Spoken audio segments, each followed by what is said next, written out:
Hi guys. So in today's DIY, we're going to start kicking it off for Valentine's Day because you want to start getting your stuff done early. So I'm going to show you how to make this lovely necklace. This is a 8-bit perler love potion necklace. So I'm going to show you how to do it and let me know what you think. So let's go ahead and go straight to the DIY.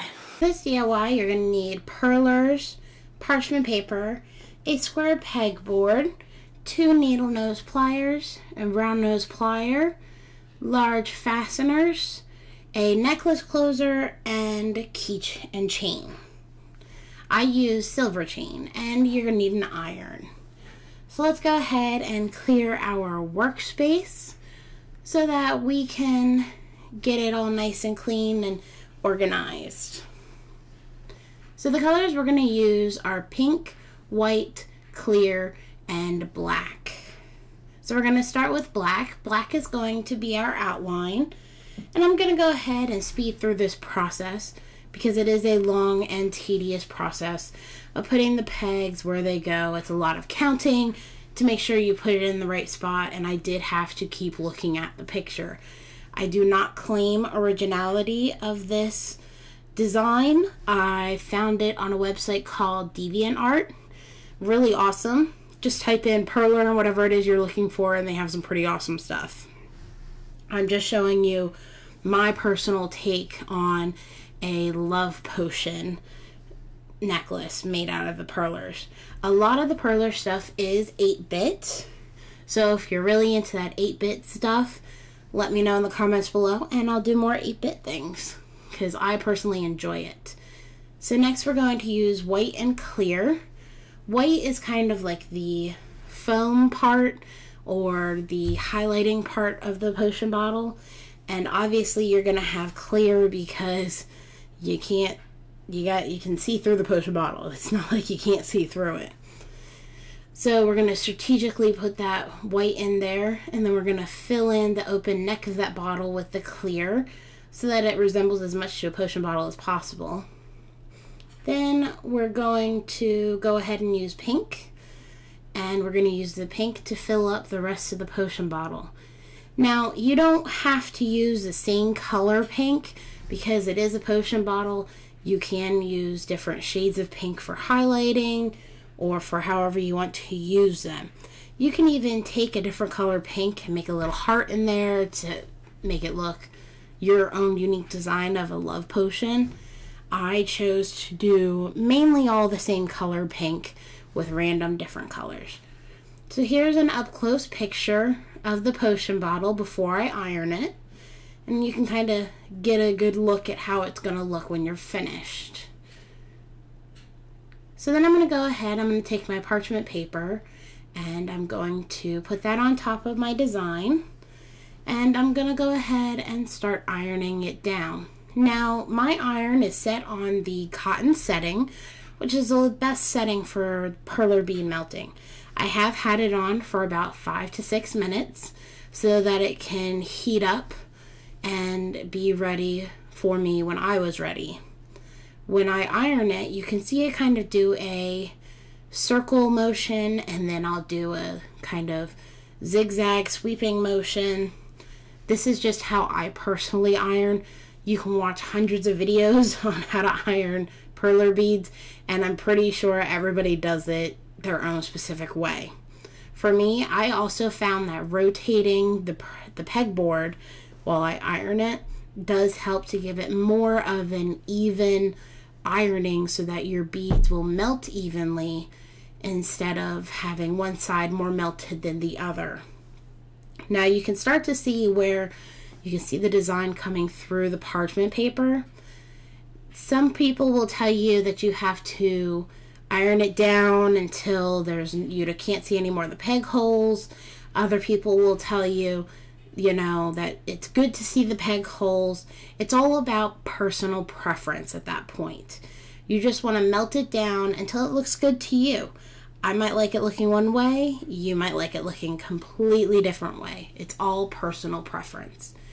Now you can see the design through the parchment paper, and that to me shows me that it's ready for that side's ready and done melting down. So I'm going to go ahead and set that aside, and we're going to cut our chain while we wait for that to cool down, because you don't want to flip it over and melt the other side while it's still hot.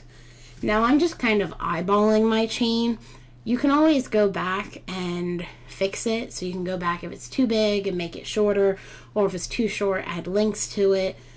So I just kind of eyeballed it, and then I'm going to go ahead and detach it from the rest of the chain. And while I have that link open, I'm going to take my necklace ends, and I'm going to take one end and just attach it straight into that link. Now this step depends on how thick your chain is. My chain, personally, I don't like necklace chain to be that thick, so it will fit straight in. But if you like a thicker chain, you're definitely going to have to use a fastener to attach it. So as you can see, that side's attached and ready to go. So now I'm going to open up the other side and attach the other end into that side.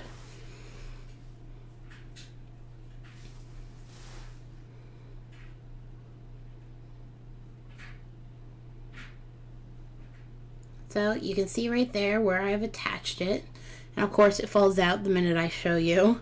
So I'm going to go ahead and close that up. Now you want to make sure that these are closed securely, because you definitely do not want the necklace falling off in the middle of your date, if you wear it out on a date, or in the middle of, you know, dinner or whatever you're wearing it for, just for fun. You don't want it falling off. So as you can see, I already had those, I got those two attached.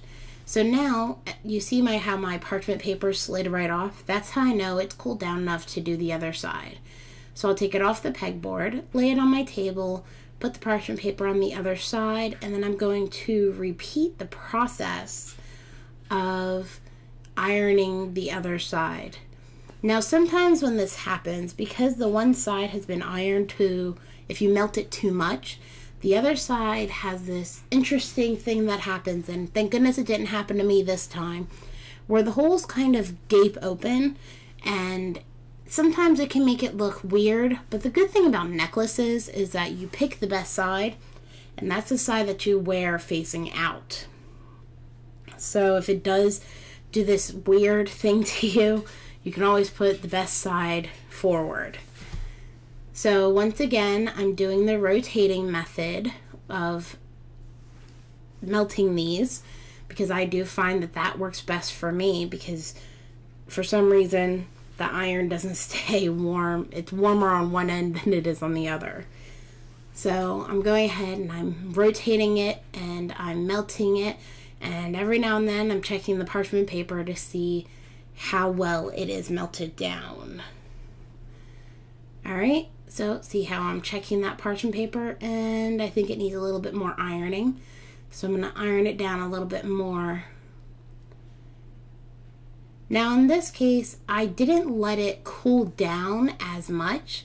I did let it cool down to the point where you can start to kind of see the parchment paper detaching from it. But I didn't let it cool down as much because I still wanted the beads to be a little bit more melty, because it makes it easier to attach the fasteners to the top. Now, in this case, I am using larger fasteners because you're going to need them to fit through the melted perlers. So as I'm waiting for this to cool down a little bit, I'm going to go ahead and I'm going to get my fasteners ready, and I'm going to open them up so that by the time it's cooled down enough, I'll be ready. And you can kind of see on the parchment paper, if I could talk, it's already starting to lift away from the sides. That's how you know it's cooling down enough to where it should be about ready for you to touch it. So I'm keeping my utensils handy and ready for me. Now I used tweezers. Yeah, I used tweezers in order to place the perlers where they needed to be.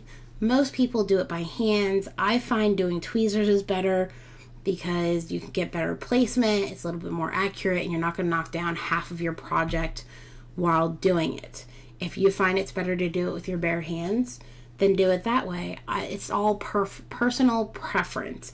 I personally find it to be better to use the tweezers to put them on.